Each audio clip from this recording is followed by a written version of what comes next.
तो जी हाँ दोस्तों, आप लोगन के बीच में हम बात करे वाला बनी पावर स्टार पवन भैया जी के बारे में। तो इनकर हर एक गाना धमाल मचा देला, मार्केट में आओ तो इनकर गाना बवाल मचा देला। तो आ जा इनकर गाना के फोकस करके देखल जाओ।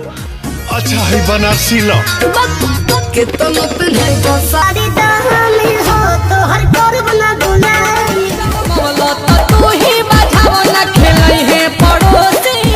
जा हमनी के देखल जाओ भोजपुरी के जानी मानी सुपर डुपर कलाकार नील कमल सिंह जी के। तो इनकर हर एक गाना हिट करत रहेला। तो पवन भैया के गाना के बाद नील कमल सिंह जी के गाना होता आप लोगन के बीच में। तो दिल थाम के देखी।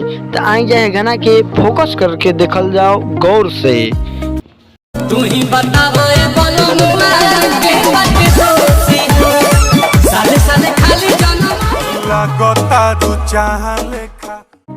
तो आई जा नील कमल सिंह के गाना हवे कहीं ना कहीं कमाल हो जाला।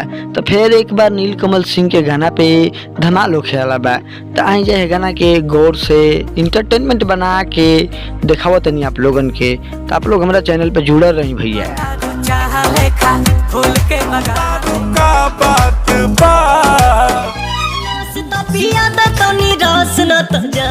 तो आई जा नील कमल सिंह के बाद पावर स्टार पवन भैया के गाना आप लोगन के बीच में आगुल बा।